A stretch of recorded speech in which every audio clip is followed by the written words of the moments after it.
السلام عليكم ورحمة الله وبركاته. الشماء أركفونه أبولي وانكيا يعني فيديو ويسنيك أبد إنه في خالص إن جدا لإجمالا ترى فيديو مرايا تقول أجيب فني فيديو من أمسكه تكو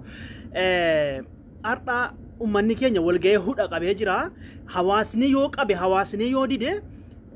ما شركة برا ما ونا جدا كنا أولين تينجا شو فايدة تكون أرجعتو मैं फक्केन्या खान बिया साउदी अरबिया था ये तो कोतनी सिनी हिमा गरुनी बेतनी वहाँ खान बिया के जगह से तीसी वहाँ जैसे नोटी बुल्ले ये रोज़ अगाऊ बात उल्ले वो लालुल्ले हायुजे लाल अगेथन चिरा वहाँ खान में सफारी ने गोचे जरी गोट आतुरन इब्बा जरी गोट आतुरन उम्मनी के यदुरन आप बते जिरा अबे जिरा अकमिती अवधाय के यतित आप बता ओरोमिया के यतित आप बता लाल में गंदे खान मुजरिम मुम्मा जला लाल में जिब्बा जरी ओहमो कबन लाल में afaan oromoo afaan federaalaa ta'uuf manni falmata ummanni cinqama gandi kun immoo waan gochuu yaanu bar oromiyaa keessatti dhaabani safaarii koomiin kun oromiyaa keessatti dhaabani ummata fayyadu faayidaa ummataatiif miti daldalaatuma jira galii guddaa argataatuma afaan kanaan akka inni dhaabbanne jarri kun bakkuma deemtetti siif jedhaati ofiif jetti si galee dhaqaagala murti jarri kun hawaasni keenya mudam maqiyamma hudha qabee jira mee video jira dhaggeeffannee kaane walitti deebina wanti nu ajandaa godhachuu qabnu waan akkanaa kana bara waan akkanaa kun mee awwadaay keetti oromiyaa keetti dhaabbataa akkasitti ummata keenya jibbaa akka ummanni keenya afaan achi keessan galee bakka gurguddaa afaan muumichi ministeera gaaf tokko dubbatee ture waan kana hojiirra oolchine malee ammallee inni akka oromoon bakka gurguddaa qabatee hin jirre jarri kunis mee yoo jarri afaan amaaraa warra magaalaa malee oromiyaa keessaa warri baadiyyaa afaan amaaraatti beeku afaan amaaraatiin keessum afaan biraatiin keessummeessuudha viidiyoo kana dhaggeeffadhaa viidiyoo amma laayivii darbee ka'e viidiyoon kun mee dhaggeeffadhaa carraa akkasii nuu kennuu keessaniif guddaa isin galateeffanna akkasumas immoo dhimmi kun dhimma uummata keenyaati jettanii isa kana irrattis reaakti gochuudhaaf waan humna keessanii gochaa jirtu galatatu isiniif mala gama amma gaaffii gaafatametti yeroo seenu jalqaba irratti Safaariikoom tajaajila telekoomii ammayyaawaa ta'ee fi baay'ee gaarii ta'e biyya kanaaf kenna jennee kan abdannu keessaa dhaabbata olaanaadha kunis investimentii biyya kana dhufan keessaa investimentii guddaadha investimentii kana dura namni dhaabbachuu barbaadu hin jiru garuu investimentii kana yeroo biyya kana keessatti hojiirra oolchuudhaaf yaalan akkaataa isaan itti deemanii fi kabajaa isaan uummata kanaaf qaban akkaataa soosho-ikonomikii biyya kanaa siyaasa biyya kanaas immoo akka isaan itti ilaalan sirriitti beekamuutu irra jiraata isa kana otoo quban qabaanne kana godhu jennee hin abdannu garuu amma dubbiin ta'e akkamsinitti fakkaate safaariin dhaabbata biyya alaatii haa ta'u malee namoonni isaan dursanii qacaran biyya kana keessatti namooti isaan dursanii qacaran garee tokkorraa namoota walitti qabamanidha kun immoo maalirraa maddee dhaabbilee kunoo fast moving consumer goods and service warra jedhaman FMCG warreen dhaabbilee akkasiirraa beverage industry irraati kan isaan namoota jalqabaaf walitti qaban hojii kana hojjechuudhaaf gaafa yaalan jechuudha warri dursee seen immoo maal godhe dhaabbata akka Itiyoo Telekoomii faarraa nama fudhachuu hin qabnu dorgomaas jirra waan ta'eef akkasumas immoo telekoomii biyya kana jiru already isaaniin dadhabsiisuu waan hin nurra hin jiraanneef dhaabbilee consumer goodii jedhaman yookiin warra akka biiraa ta'uu danda'a dhugaatii lallaafaa waan akkasiirra muuxannoo gaggaarii warra qaban gurgurtaa irratti waan akkasiirratti isaaniin yoo hirmaachifne gaariitti hojjenna jedhanii amansiisan so isa jara sanarraa namoota walitti qabuu jalqaban jechuudha yeroo nama walitti qaban amma dhimmi safaariikoomii yeroo ka'u wanti dagatamuu hin qabne tokko safaariin dhaabbata biyya alaa waan ta'eef yeroo baay'ee ejentiitti amanu ejentoota sarvisii isaaniif provide godhan adda addaa qacaratu isaan keessaa tokko Itiyoo Jobs dhaabbata jedhamu kan tajaajila recruitment isaanii yookiin dhimma qacarrii isaanii wajjin wal qabatee isaan qacaratan jarri kun immoo sirumaa ijoollee keenya ijaan arguun fedhan kun safaariikoomii irratti kan dhufe qofatuun ta'in kanaan durallee dhaabbilee gurguddoo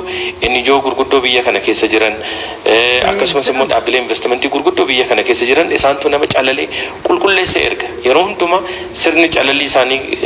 yeroo hundumaa ijoollee keenya kan hammate miti kan ofirraa dhiibu jechuudha ammas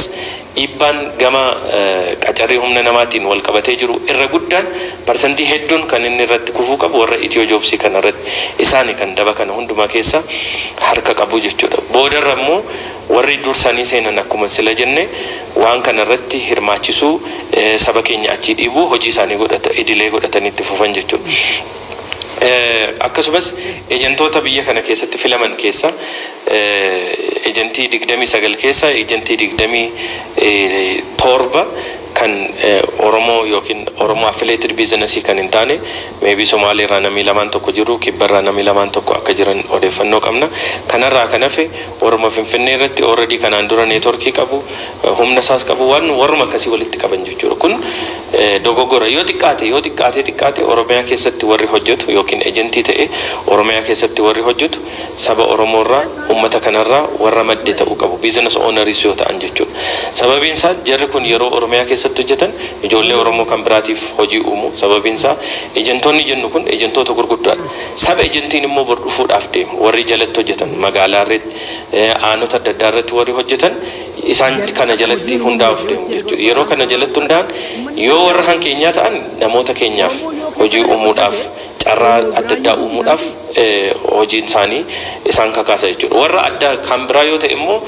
namoo afaan Oromoo beeku nama 2-3 achi kaa'u ati isaan seeta maallaqi garuu kan inni garuu kiisii jara sanatti Finfinnee ta'anii manage godhu. Namni keenya kan biraa kan inni dogoggoruu hin qabne ejentooti kuni waan sim cardii akka Itiyoo Telekoomii sana miti sistemni warra kana. Itiyoo Telekoomiin ofuma isaatii dhaqee banaa dhaabbata mootummaatii garma kaazinaa mootummaa seenaa everything. Warri kun garuu ejentiitti deema ejentiin isarraa koomishinii argatu. Warri koomishinii argatan kun hin beektu ati Finfinnee taa'u. Namni uummanni keenya gadi jirus immoo waanuma dhaabbatichi dhaqee achitti biiroo banate itti fakkaata malee ejentiidhaan waan managed ta'aa jiru itti himse'u. Kanaaf tajaajila irraa fayyadamaa waan hundumaa godhaa. Kiisa warra ejentii kanatti galee koomishinii isaanii erga muratanii booddee gara dhaabbata sanatti erguu jechuudha. Kanaaf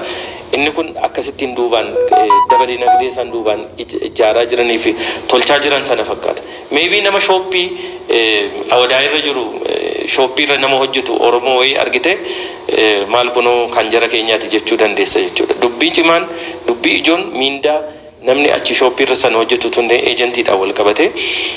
galiin sun bakka inni deemu sana sirriitti beekamuutu irra jiraata jechuudha. Dabalataan akkuma ati kaaftee dhaabbilee service providerii garaagaraa qacaratanii jiru. Printingiidhaan warra qacarantu jiru. Hojii promotionii hojjechuudhaan warra isaan qacarantu jiru. Akkuma kana humna namaa qacaruudhaan waan adda addaa supply garaagaraa dhiyeessuudhaan waan isaan qacaratan jiru jechuudha. Kana keessa akkuma sila jenne dhaabbatuma Zaleemaan jedhamu qofaadhaaf kana xalaan isaan warri safaarii koomii barreessanis miidiyaa hawaasaa irratti facaafnee jira. Kanaan dura argitaniitu jedhee namana dhaabbilee 3 qofa wajjin hojjedhaa jedhaniitti yaadan. Warra Beerii kan jedhu tokko Kaktasii fi warra Zaleemaan. Warra Zaleemaan kana wajjin yoo xiqqaate waggaa tokkotti hojii promotionii fi isaanii hojii wal qabatee jiru hojjechiisuudhaaf gara birrii miliyoona 350tti waliigaltee isaan mallatteessan jechuudha. So maayinni akka namoonni amma Oromoon taane hedduun kan isaan kaasanii dhaabbileen Oromoo kanaaf fiitii godhan yookiin immoo kana hojjechuu danda'an waan hin jirree fi warruma magaalaa kana keessa jirutu waan kana argata. So capacity dhaabbatoota keenyaa guddisuudha malee maaliif isaanii ni gaafannaa waan jedhu jira. Garuu maali wanni beekamuu qabu irra jiraatu dhaabbileen Oromoo kamuu xiqqaasa ta'u guddaa har'as kan uumame miliyoona 350 capacity amma naga'u yoo itti kennite namni kamuu Hollywood irraa nama fiddee hojjechiisuu dandeessa waan baay'ee salphaadha. Capacity sana warri duraan argates sirnuma amma dubbachaa jirru kanatu capacity sana uumeef yookiin humna hojii humna isaan nama biraa irraa dorgomanii caalaatti argachuu isaan argachiise sun sistemuma kanaan dura biyyi kun isaaniif favor gootee hojjechiisaa turan. Uummanni keenya immoo baay'eensa qabsoorra ture, rakkoo garaagaraarra ture, rakkoo garaagaraarra jira. So akka isaanii sanatti capacity sana miliyoona 350 miliyoona 500 warri printii warra akkas argachaa jiru. Maallaqa gurguddaadha kan socho'aa jiru. Isa qofa miti jarri kun maallaqa amma argatan kanaani boru yoo barbaadan dinagdee kee cabsu iftaan immoo siyaasa keessa cabsuu danda'u yoomiyyuu akkati ol hin jenne si taasisuu danda'u jechuudha. Kanaaf waan kana irratti dursee uummanni keenya dammaqee eenyutu eenyu dhimma dhaabbilee nama tokko nama lamaa miti. kana qofa miti baankilee isaan wajjiniin hojjechuu barbaadan baankilee Oromoo wajjin hojjechuun barbaadan maaliif jennaan baankilee isaan hojjechuu barbaadan ebelu wajjin hojjedhaa jedhanii baankota Oromoo akka dogoggoraallee maallaqa itti galche ajajaa jiru jechuudha kun maaliif barbaachise yoo jettu faayidaa dinagdee isaan doolaarra isaan biyya kana galchan keessa baankoleen isaanii fayyadamanii adda durummaa qabaatu daldaltoota saba isaaniitiif karaa importii hayyamuu danda'u liqeessuu danda'u kapaasitii baankotaallee waan jabeessuuf waan beekaniif baankota keenya wajjin illee hojjechuun barbaadanii nama keenya wajjin hojjechuun barbaadanii nama keenyaaf carraa uumuun barbaadanii kun hundumtuu walitti qabamee haa ta'u jedhamee namni baay'ee odeeffannoo hin qabu ture garuu afaan keenyaanis hojjechuun barbaadan taappellaa isaan maxxansan stiikaroota isaan shooppii garaagaraa suuqiiwwan kanaan dura banaman irratti maxxansan hanga Adaamaatti fakkeenyaaf tokko sii kaasuudhaaf Adaamaatti yeroo isaan maxxansan kun sirrii miti afaan Oromootiin godhaa yeroo isaan jedhaman didanii turan eega kaampeenin miidiyaa hawaasaa kanarra eegale garuu buqqisaa jiru bakka sadarraa dhabamsiisaa jiru isa qofa miti amma dhiyoo kan ijoollee Oromoo tokko tokkoof bilbilanii hojii isinii kennina bakka eessa isiniif haa ta'u xalaasaan erga mataan isaan iimeeliin isaaniillee iskiriinshootii akka hin taanetti qopheessanii kan ammoo nama biraatti hin kennina nama biraatti hin agarsiisina miidiyaatti nu jalaan baasina jedhanii kadhachaa jiru dubbiin egaa amma dubbii nama tokkoof nama lama nama sadii hojii argamsiisuu yookiin waan kana gargaaruu otoo hin ta'in dubbii cabiinsa dinagdee isaan akka waliigalatti uummata keenya irratti fidaa jiran waan ta'eef kun immoo isaan qofa irratti kan dhaabbatu miti dhaabbilee hedduu doolaara miiliyoona hedduudhaan biyya kana keessatti socho'an birrii miiliyoona hedduudhaan biyya kana keessatti Safaarikoomiin kuni yoo dhaabbatelle yaani namni jibbu hin jiru namni yoo dhaabbate namni jibbu hin jiru hunduu itti fayyadama garuu osoo ummata fayyadaa ofis fayyaduu ta'eeti fakkeenyaaf namni afaan fakkeenyaaf sabni Oromoo afaan Oromoo namni baadiyyaarra dhufu namni hedduu afaan Oromoo beeka miti otoo afaan Oromootiin keessummeessanii maamiltoota hedduu argatanii hin rakkatullee namni waan rakkatellee bilbilee gaafata fakkeenyumaaf isinii kaasaan garuu jarri immoo afaan gadi qabu laalla afaan jaraa nuuma keessa ta'anii nu nyaachuuf nyaataa turan egaa yaani maaruufa kuni nu nyaata keessa ta'anii nu nyaachuuf haguma danda'an itti gama tokkoon illee hamlee Oromoo cabsuuf iyyee akkas godhani afaan Oromootiin akkan dubbatamne sabni Oromoo immoo achi keessa ogalee hojjete namni beekumsa kana qabu hin jiru namni dandeetti kana qabu hin jiru namni waan kana gadi hojjechuu danda'u hin jiru namni muuxannoo kana gadi qabu hin jiru jechuun tuffatanii يا أبو من نقولني نما أجايب والله يوم علي في أورمون كسان قال لي نمني موت النوك أبو هنجرو كرجتين لا جرى كفا موت النوك بار أما أورمون أكجرون هيو بابر إنم بيك نزبيك وجرا وابر ترى قد تيرا أما أمني هيو كفا بيك ها كفا جتون دابتي راكي جتون دندا أورمون جان بانكي إندوم بانكي أورموتي ولي تكنيت أمني قولي بانكي أورميا وجتو بانكي أورموتين فكنيا في بانكي أورموتي ولتنا معكم أما نم دبتي كأي بري ولي رالي كيف فتني بانكي قد تاول قد بسا أواسني قد تشودن دا غربو رادني نجدن قد تشودن دا أمتي أكا خنران فايدان أورمو أرجتو بيكاني خنران قد تو بيكاني خنافي أفان أورمو يو كيسا غالي بانكي أورمو أف أوجتو يو كيسا غالي ركور أجلني أكما كيسا نم توكو نما يو دبتي نما هند في دوران دو نما يو نم توكو كتا بواتي غالا دوكا غلوان دو هواسني ورا أكاسيتي إيميلي أمبرسا في إيميلي ترغاجران جلان كدو gize email tergan email jala screenshot gochuu danda'u dabarfachuu danda'u amma fakkeenyaaf Google keessa galtanii fakkeenya Google isinii kaasa Google keessa galtan bakka passportii iccitii yoo galtanii screenshot ta'a hin ta'u akkuma sana godhan jechuu email akkuma sana godhan jarri jechuudha fakkeenya isinii kaase screenshot ku ta'uu danda'u dabarfamuu danda'u yoo bilbilaan biltuuzi namaa daawwite bilbila biraatiin irraa footoo kaafte malee sharrii kanaa godhan ilaan sharrii kanaa godhanii hawaasa keenya akkasiin itti fakkeessanii gize gad dhaabbate yoo hawaasni didee itti fayyadamuu dideen alatti gad dhaabbannaan haxaahaniituma guddifatanii saba Oromoon shamaan dagataa akka isaa guurratan ilaal Oromoo keessaa guurratanii afaan jiraatiin ittiin fayyadamu afaan jiraatiin hin fayyadamu qabeenyi Oromoo akkasitti uummata keenya cunqursaa jiran akkasitti uummata keenya cunqursaa nuti immoo ajandaa waa biraa godhanne bar maa eksi irra kaa'uun ta'in yoo ajandaa waa biraa dadhabnellee maa eksi irra kaa'uun ta'in diduu qabna afaan Oromootiin yoo hojjenne kanaafu tuffii jarri tuffatanii Oromoo keessaa namni beekumsa kana qabu hin jiru har'a Oromoon bar biyya addunyaa Oromoo keessa hin jirre jiru beekaa jennaan Oromoon amma bar otuma jarri gattumanu ol guddataa dide geejarri asiin gadi kutan achiin ol ka'a akkas godhaa jiran hayyoonni keenya illee ummanni itti dammaqee jira fakkaata ustaaz Raayyaa Abbaa Maccaa kan isaan dubbanne viidiyoo isaanii tokko agarree balaaleffatee akka inni dubbatu ustaaz Raayyaa Abbaa Maccaa akka balaaleffatee dubbatu agartanii awwadaa ikeetti bar la hawla wala ummata kana wallahi akkasitti safaarii gumoo kan safaariin waa biraatan beekan duraan safaarii